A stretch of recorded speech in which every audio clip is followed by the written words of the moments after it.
Hello friends, മഴതോരു മുംബൈയിലേക്ക് എല്ലാവർക്കും സ്വാഗതം. ചിന്നുകുട്ടീനെ ത്യാഗഭവനിലേക്ക് കൊണ്ടുവിട്ടിട്ട് തിരിച്ചു പോരാന്ന് വിചാരിക്കുമ്പോഴാണ് ചിന്നുകുട്ടി ഉടനെ ചോദിക്കുന്നത് സീറ്റ്സ് കൊടുക്കുമ്പോൾ, അതെ എൻ്റെ പിറന്നാളാന്ന് ചോദിക്കുക കേട്ടോ. അതേ മോളുടെ പിറന്നാളാ എന്ന് പറയുമ്പോൾ ചിന്നുകുട്ടി ചോദിക്കുന്നുണ്ട്, എന്നാൽ പിന്നെ എൻ്റെ പിറന്നാളിന് കേക്ക് മെഴുകുതിരിയൊന്നും കണ്ടില്ലല്ലോ എന്ന് ചോദിക്കുക കേട്ടോ. അത് കേൾക്കുമ്പോൾ അലീന കുട്ടിക്ക് നല്ല സങ്കടമാവാണ്. അപ്പോൾ ഒരു സിസ്റ്റർ പറയാണ്, മോള് വിഷമിക്കണ്ട, ഇവിടെ സീറ്റ്സ് കൊണ്ട് മോളെല്ലാവർക്കും കൊടുക്കുക, ആ സമയത്ത് ഇവർ പോയി എല്ലാം മേടിച്ചിട്ട് വരുമെന്ന് പറയാം. ആണോ? ആ മേടിച്ചിട്ട് വരാം, ചെല്ലെന്ന് പറയാം. അങ്ങനെ അവളെ അവിടെ നിർത്തിയിട്ട് സ്വീറ്റ്സും അതുപോലെ കേക്കൊക്കെ വാങ്ങി വരാമെന്നും പറഞ്ഞുകൊണ്ട് ചിന്നുകുട്ടീനെ അവിടെ നിർത്തിയിട്ട് അലീനയും രേവതി കുട്ടിയും കൂടെ പുറത്തേക്ക് ഇറങ്ങാട്ടോ. അങ്ങനെ ഓടി ഇറങ്ങാണ് ചിന്നു കാണാതെ. പുറത്തേക്ക് അങ്ങ് ഓടിപ്പോകുന്ന അലീനയെ തൊട്ട് പിറകെ രേവതിയുണ്ട്. പക്ഷേ രേവതിക്ക് ചിന്നുവിനെ വിട്ടിട്ട് പോരാൻ മനസ്സാവുന്നില്ല. ചിന്നുവിൻ്റെ അമ്മയെ പോലെയാണല്ലോ രേവതി. ചിന്നുവിൻ്റെ എല്ലാ കാര്യങ്ങളും നോക്കുന്നത് രേവതിയാണ്. അവിടെ നിന്ന് കരയാൻ കേട്ടോ. അങ്ങനെ അലീന ഓടി ചെന്നിട്ട് പറയാം, മോളെ എന്തിനാ ഇങ്ങനെ കരയണത്? ഇനി നമ്മളിവിടെ നിന്നാൽ അവൾക്ക് വിഷമാവും, നമുക്ക് പോവാം എന്നും പറഞ്ഞ് നേരെ വിളിച്ചുകൊണ്ട് പോവാം. അല്ല ചേച്ചി, ഞാൻ എങ്ങനെ അവളെ വിട്ടിട്ട് വരാം? ഞാനല്ലേ അവളെ വളർത്തിയത്, അവളെ വിട്ടിട്ട് എനിക്ക് വരാൻ പറ്റുന്നില്ല, അവൾ കരയൂലേ? മോളെ നീ സമാധാനപ്പെട്, അവൾക്കൊരു ജീവിതം വേണ്ടേ? എത്രയെന്ന് വച്ചിട്ടാണ് നമുക്ക് അവിടെ പിടിച്ച് നിർത്താൻ പറ്റും? ഗതികേടായി പോയില്ലേ, എന്ത് ചെയ്യാൻ പറ്റും? ഇനി വീണ്ടും നമ്മൾ അവളുടെ പുറകെ ചെന്നാൽ അവൾക്ക് സങ്കടമാവും. ഇതിപ്പോൾ എന്തെങ്കിലും വാങ്ങാനായിട്ട് നമ്മൾ പുറത്ത് പോയതാണെന്ന് അറിയുമ്പോൾ അവൾ കരയാതെ നിന്നോളും, കാത്തിരുന്നോളും. നീ വന്നേ, നമുക്ക് പോവാം എന്നും പറഞ്ഞു അലീന രേവതീനെ വിളിച്ചുകൊണ്ടു. രേവതി അവിടെ നിന്ന് പൊട്ടി പൊട്ടി തകർന്ന് പോവാട്ടോ. എന്നാലും പോയല്ലേ പറ്റുള്ളൂ. അങ്ങനെ അവർ നേരെ വീട്ടിലേക്ക് പോവാണ്. ബ്രിജിതാമ്മയാണെങ്കിൽ രാത്രിയായിട്ട് ഇവരെ കാണാത്തതുകൊണ്ട് ഉമ്മറത്ത് തന്നെ കാത്തിരിക്കുക. ഭയങ്കരമായിട്ട് മഴ പെയ്യുവാണ്. ഈ മഴ സമയത്ത് ഇവർ രണ്ടുപേരുടെ കുട ചൂടി വരുന്നുണ്ട്. അത് കാണുമ്പോൾ അവർക്കൊരു സമാധാനം ആവുക. അപ്പം വന്നുകൊണ്ട് തന്നെ ബ്രിജിതാമ്മ ചോദിക്കണം, എന്താ മക്കളെ, നിങ്ങൾക്കൊരു ഓട്ടോ പിടിച്ചും കൊണ്ട് വന്നൂടായിരുന്നോ? അയ്യോ മമ്മി, ഓട്ടോക്കാരെ വിളിച്ചാൽ അവരാരും കാശ് വാങ്ങത്തില്ല, അതുകൊണ്ടാണ് ഞങ്ങളിങ്ങനെ നടന്നു വന്ന്. എന്തായാലും എപ്പോഴേ വരേണ്ടതാ, എന്താ ഇത്ര താമസിച്ചത്? അത് ചിന്നുകുട്ടീനെ അവിടെ വിട്ടിട്ട് പോരാൻ മനസ്സ് വന്നില്ല. കുറേ സമയം നമ്മൾ അവിടെ നിന്നു മമ്മി. ആ അതാ ഞാൻ പറഞ്ഞത്. പിന്നെ അവൾക്ക് നിങ്ങൾ അവിടെ നിൽക്കുന്തോറും വിഷമാവില്ലേ എന്ന് ചോദിക്കാട്ടോ. അപ്പോൾ രേവതി അങ്ങ് സങ്കടപ്പെട്ടിട്ട് മമ്മിയെടുത്ത് പറയാം, എന്ത് പണിയാണ് മമ്മി കാണിച്ചത്? അവളെ കൊണ്ട് കളയണ്ടായിരുന്നു, ഇതിപ്പോൾ എവിടെയോ കൊണ്ട് കളഞ്ഞതുപോലെ ആയില്ലേ? എന്താടി നീ പറഞ്ഞത്? അവളെ കൊണ്ട് കളയേ? നമുക്കങ്ങനെ പറ്റുമോ? അവളെ നല്ലൊരു സ്ഥലത്തേക്കാണ് നമ്മൾ പറഞ്ഞു വിട്ടത്, ഇതുപോലൊരു സ്ഥലം ഇനി അവൾക്ക് കിട്ടാനില്ല. അങ്ങനെ പറയരുത് മോളെ, നമ്മൾ അവളെ വളർത്തിയത് അങ്ങനെയാണ്, സ്നേഹം കൊടുത്തും ഒക്കെ തന്നെ വളർത്തി എന്നും പറഞ്ഞ് അവളെ നമുക്ക് ഉപേക്ഷിക്കാനാവോ? നല്ലൊരു സ്ഥലത്തേക്കല്ലേ നമ്മൾ പറഞ്ഞു വിട്ടത്, ഒന്നുകൊണ്ടും പേടിക്കണ്ട. പക്ഷേ എനിക്ക് സഹിക്കാനാവണില്ല. പക്ഷേ ഇന്ന് രാത്രി മുഴുവനും നോക്കിക്കോ, ചിന്നുകുട്ടി അവിടെ നിന്ന് കരയും. ഇന്നും നാളെയും മറ്റന്നാളും ഒക്കെ കരച്ചിലായിരിക്കും നമ്മളെ കണ്ടില്ല എന്നും പറഞ്ഞുകൊണ്ട്.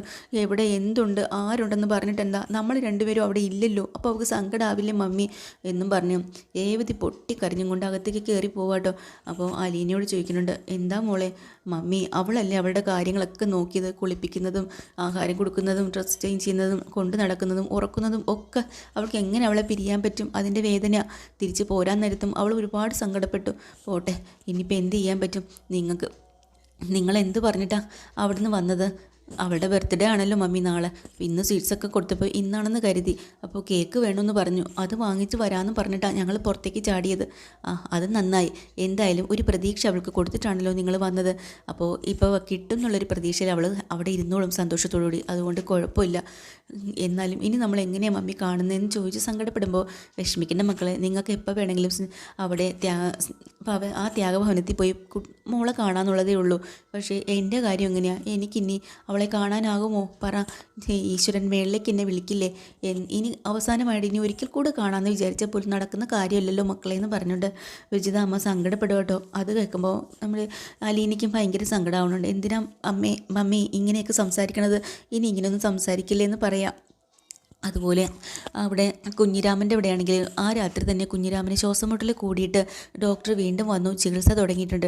അപ്പോൾ അദ്ദേഹം പറയുന്നുണ്ട്, പിന്നെ ഹോസ്പിറ്റലായിരുന്നെങ്കിൽ വെന്റിലേഷനും കാര്യങ്ങളും കൊടുക്കായിരുന്നു, അപ്പോൾ കുറച്ചുകൂടെയൊക്കെ ആശ്വാസം കിട്ടുമായിരുന്നു എന്ന് പറയാം. ഒരു വിധത്തിൽ ഡോക്ടർ ഇവിടെ അപ്പച്ചനത് സമ്മതിക്കുന്നില്ലല്ലോ എന്ന്. അപ്പോൾ മരുമോൾ നിന്ന് പറയാം, അതിനിവിടെ അച്ഛൻ സമ്മതിച്ചിട്ട് വേണ്ടേ?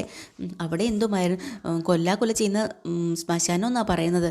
അപ്പോൾ ഉടനെ മുത്തശ്ശന് സംസാരമൊന്നും വരുന്നില്ല കേട്ടോ, കറ എന്നുള്ള സൗണ്ട് മാത്രമാണ് വരുന്നത്, ശ്വാസം വരുന്നേ ഇല്ല. എന്നിട്ടും അതിൽ കൂടെ അദ്ദേഹം പറയുന്നുണ്ട്, ഇല്ല എനിക്ക് ആശുപത്രിയൊന്നും വേണ്ട, അത് ജീവൻ നിലനിർത്തുന്നവർക്ക് വേണ്ടിയിട്ടുള്ളതല്ലേ, ഞാൻ ഇനി പോവാൻ നിൽക്കണം, എനിക്കെന്തിനാ വെന്റിലേഷൻ, അതിൻ്റെ ആവശ്യമില്ല, ഞാൻ ഇവിടെ കിടന്ന് മരിച്ചോളാന്ന്. അങ്ങനെ അത്യാവശ്യ കാര്യങ്ങളൊക്കെ കൊടുത്തിട്ട് ഡോക്ടർ തിരികെ പോകുമ്പോഴാണ് മനു വരുന്നത് കേട്ടോ. വന്നപ്പോടെ വലിയ സന്തോഷത്തോടെ മനുവിനോട്, ഹായ് മനു, നീ എന്താ പെട്ടെന്ന് ഇങ്ങനെ എത്തിയോ, ബാംഗ്ലൂർ പോയതല്ലേ? അതെ ഡോക്ടർ, ഞാൻ തിരിച്ച് വരുമ്പോൾ സ്വയം ഡ്രൈവ് ചെയ്താൽ വന്നത്, അതുകൊണ്ട് പെട്ടെന്ന് ഇങ്ങനെ എത്തിയതെന്ന് പറയാം. ശരി, എന്നാൽ പിന്നെ യാത്രാക്ഷീണമൊക്കെ കാണുമല്ലോ, ഞാൻ അങ്ങോട്ട് പോട്ടെ എന്ന് പറഞ്ഞ് ഡോക്ടർ പോവാം. അപ്പോൾ തന്നെ ഉടനെ അമ്മ പറയുന്നുണ്ട്, മോനെ മനു, നീ ഇവിടെ കാണുമല്ലോ, എന്നാൽ പിന്നെ ഞാൻ താഴേക്ക് പൊക്കോട്ടെ. ശരി, നീ ചായ എന്തെങ്കിലും കുടിച്ചിരുന്നോ, എന്തെങ്കിലും വേണോ എന്ന് ചോദിക്കുക. കൈയോടെ നിന്നിട്ട് മനു പറയാം, അയ്യോ എനിക്ക് വേണ്ട എന്നുള്ള രീതിയിൽ കാണിക്കുക കേട്ടോ. ശരി എന്നും പറഞ്ഞുകൊണ്ട് അമ്മ അങ്ങോട്ട് ഇറങ്ങി പോവാം, മനുവിൻ്റെ അമ്മ. അപ്പോൾ തന്നെ മുത്തശ്ശൻ ഈ വയ്യാത്ത സൗണ്ട് കൊണ്ട് പറയാം, മോനെ ആ ഡോറങ്ങ് അടച്ചേന്ന്. പെട്ടെന്ന് തന്നെ ഡോർ അടച്ചിട്ട് മനു അടുത്ത് വന്നിരിക്കുകയാണ്. അപ്പോൾ മുത്തശ്ശൻ പറയുന്നുണ്ട്, എനിക്ക് അന്ന് നമ്മൾ കാണാൻ പോയ ആ പെൺകുട്ടിയില്ലേ എന്ന് പറഞ്ഞു തുടങ്ങണതെന്ന് മനു പറയാം. ഞാൻ പറയാം, ആ പെൺകുട്ടിയെ നമ്മൾ മുത്തശ്ശിയെ നോക്കാനായിട്ട് അവിടെ ഒരു ഹോം നേഴ്സായിട്ട് വീട്ടിൽ കൊണ്ട് നിർത്തണം, അത്രയല്ലേ ഉള്ളൂ. അത് വേണം മോനെ, പക്ഷേ സ്ഥിരമായിട്ട് അവിടെ നിർത്താൻ അവർ സമ്മതിക്കുമോ മുത്തശ്ശ? കാരണം എന്തെങ്കിലും ആവശ്യം കഴിഞ്ഞു കഴിഞ്ഞാൽ ഇവരവിടെ നിന്ന് പറഞ്ഞു വിടില്ലേ എന്ന് പറയുമ്പോൾ മുത്തശ്ശൻ പറയും, ഇല്ല ഒരിക്കലും അങ്ങനെ ചെയ്യരുത് നീ. അങ്ങനെയാണെങ്കിൽ അവൾ അടുത്തെവിടെയെങ്കിലും നിൻ്റെ കണ്ണെത്താ ദൂരത്ത് തന്നെ അവൾക്കൊരു ജോലി വാങ്ങി കൊടുക്കണം, അവളെ നീ ചേർത്ത് പിടിക്കണം, കൈവിട്ട് കളയരുത്, അത് നമ്മുടെ കടമയാണ്, അവളെ വിട്ട് കളയരുത് മോനെ, എനിക്ക് വാക്ക് തരണമെന്ന് പറയാം. അങ്ങനെ മുത്തശ്ശൻ്റെ കയ്യിലേക്ക് വാക്ക് കൊടുക്കുകയാണ് കേട്ടോ അലീന കുട്ടിയെ, ഒരിക്കലും വിട്ട് കളയില്ല എന്ന് പറഞ്ഞു മനു. അത് കഴിഞ്ഞ് ആ രാത്രി ബ്രിജിതാമ്മ എന്തൊക്കെയോ കുത്തിക്കുറുക്കിയൊക്കെ ചെയ്യുകയാണ് കേട്ടോ. കറണ്ട് പോലും ഇല്ല, മഴ സമയമല്ലേ. അപ്പോൾ അലീന ഒരു മെഴുകുതിരിയായിട്ട് അങ്ങോട്ട് വന്നിട്ട് കൊണ്ട് മുമ്പിൽ വെച്ച് കൊടുക്കുക. എന്തിനാ മമ്മി ഇങ്ങനെ ഇരുട്ടത്ത് ഇവിടെ ഇരിക്കുന്നത്, കറണ്ട് പോയിട്ട് ഇത്രയും നേരിട്ട് വന്നില്ലല്ലോ, എപ്പോഴേ വരാനുള്ളതാ? അത് ശരിയാ, പക്ഷേ ഞാനൊരു കാര്യം ചോദിക്കട്ടെ, മമ്മി ഇവിടെ എന്താ എഴുതുന്നത്? ചില കാര്യങ്ങളും കണക്കുകളൊക്കെ ഇല്ലേ മോളെ, അത് കടങ്ങൾ കൊടുക്കാനുള്ളവർക്കാ. നമ്മളെ കൊടുത്താലേ അവരൊക്കെ വാങ്ങുമോ? വാങ്ങണം. പിന്നെ നമ്മൾ കടം വാങ്ങിച്ചാൽ മാത്രം പോരല്ലോ മോളെ, ഇനി ഞാനില്ലെങ്കിൽ പോലും ഈ കണക്ക് പുസ്തകം നിൻ്റെ കയ്യിലുണ്ടാവണം, പിന്നെ കൊടുക്കാനുള്ളവർക്കെല്ലാം കൊടുക്കണം എങ്ങനെയെങ്കിലും എന്നൊക്കെ പറഞ്ഞ് അലീനെ അത് ഏൽപ്പിക്കുക കേട്ടോ. അപ്പോഴാണ് പെട്ടെന്നൊരു ഫോണ് വരുന്നത് ബ്രിജിതാമ്മയ്ക്ക്. ബ്രിജിതാമ്മ ആ ഫോൺ എടുത്ത് സംസാരിക്കുക കേട്ടോ. അപ്പോൾ അപ്പുറം നിന്ന് അയാൾ പറയുന്നുണ്ട്, ഞാൻ മാമച്ചനാണെന്ന് പറയാം, കോട്ടയത്ത് നിന്ന് മാമച്ചനാ. മാമച്ചൻ സാറോ, ഈ വിളിക്കാമെന്ന് പറഞ്ഞിട്ട് വിളിച്ചില്ലല്ലോ. അല്ല, നിങ്ങളിവിടെ ഒരു കുട്ടി തരാമെന്ന് പറഞ്ഞിട്ട് എന്തേ തരാത്തെ? പറഞ്ഞിരുന്നു, പക്ഷേ നിങ്ങളാരും ഇങ്ങോട്ട് പിന്നീട് വിളിക്കുകയോ വരികയോ ഒന്നും ചെയ്തില്ല. ഒരു ഉത്തരവാദിത്തമില്ലാതെ നമുക്ക് പിന്നെ എന്ത് ചെയ്യാൻ പറ്റും എന്ന് ബ്രിജിതാമ്മ ചോദിക്കുമ്പോൾ അയാൾ അവിടെ നിന്നുകൊണ്ട് പറയുന്നുണ്ട്, അതെ എന്തായാലും അടുത്ത ഞായറാഴ്ച എങ്ങാനും ഇവിടുന്ന് ഞാൻ ഗ്രേസിയെ പറഞ്ഞുവിടാം, എൻ്റെ ഭാര്യേനെ പറഞ്ഞുവിടാം, എനിക്ക് വരാനൊന്നും ചിലപ്പോൾ സമയം കിട്ടത്തില്ല കേട്ടോ. ശരി, പക്ഷേ നിങ്ങൾ കൊണ്ടുപോകുന്നതിന് മുമ്പ് എനിക്ക് കുറച്ച് ഡിമാൻഡുണ്ട്, അത് നിങ്ങൾ ചെയ്താലേ ഞങ്ങൾ കുട്ടിയെ വിടുള്ളൂ എന്ന് പറയാം. എന്താ നിങ്ങളുടെ ഡിമാൻഡ്? മാസം 10,000 രൂപ കൊടുത്തേക്കണം കേട്ടോ അവൾക്ക് സ്വന്തമായിട്ടൊരു അക്കൗണ്ട് തുടങ്ങി അവിടെ അതിലിട്ട് കൊടുക്കുകയും വേണം. അതൊക്കെ ഞങ്ങൾ ചെയ്തോളാം. പിന്നെ അവൾ എല്ലാ പണിയും ചെയ്യും, വീട് വൃത്തിയാക്കും, പിന്നെ അയൺ ചെയ്യാൻ അറിയാം, ആഹാരം വെക്കാൻ അറിയാം, നോൺ വെജ് ആയാലും വെജ് ആയാലും അവൾ വെക്കും, വീട്ടിലെ എല്ലാ പണികളും അവൾ എടുക്കും. നല്ല മിടുക്കി കുട്ടിയാണ്, സ്നേഹമുള്ള കുട്ടിയാണ്. പിന്നെ അത് പോരാഞ്ഞിട്ട് അവളെ ദ്രോഹിക്കുകയോ എടുക്കുകയോ ഒന്നും ചെയ്തേക്കരുത്. നിങ്ങൾ ആഴ്ചയിൽ ഒരു ദിവസം അവൾക്ക് ലീവ് കൊടുത്തേക്കണം കേട്ടോ. ഞായറാഴ്ച ദിവസങ്ങളിൽ നിങ്ങൾ പുറത്തേക്ക് പോകുക എന്തെങ്കിലും ആണെങ്കിൽ അവൾക്കും കൂടെ എന്തെങ്കിലുമൊക്കെ വാങ്ങി കൊടുക്കണേ, അവൾ കുട്ടിയല്ലേ എന്നിങ്ങനെ പറയുമ്പോൾ അതൊക്കെ ഞങ്ങൾ ഏറ്റു. പിന്നെ വേറൊരു കാര്യം കൂടെ ഉണ്ട്, അവൾ +2 ഒക്കെ കഴിഞ്ഞിട്ട് പാസ്സായി നിൽക്കുക, നല്ല മാർക്കോട് കൂടി. ഡിഗ്രിക്ക് പോകണമെന്ന് അവൾക്ക് ആഗ്രഹമുണ്ടെങ്കിൽ ഒരു ഡിസ്റ്റൻസ് എഡ്യൂക്കേഷൻ ചെയ്യുന്ന രീതിയിൽ പഠിക്കാനും പിന്നെ ഒരു ജോലിയൊക്കെ നിങ്ങൾ അവിടെ നിന്ന് അവൾക്ക് വാങ്ങിച്ചു കൊടുക്കണമെന്ന് പറയാം. അപ്പോൾ അയാൾ പറയണം, അതെങ്ങനെ ശരിയാവും ബ്രിജിതാമ്മേ, ജോലിയും കാര്യങ്ങളൊക്കെ കിട്ടിപ്പോയാലേ പിന്നെ ഈ വീട്ടിലെ ജോലി ആരാ ചെയ്യുക? അല്ല, അങ്ങനെയൊന്നും നിങ്ങൾ പേടിക്കണ്ട, അതൊക്കെ അവൾ ചെയ്തോളൂ.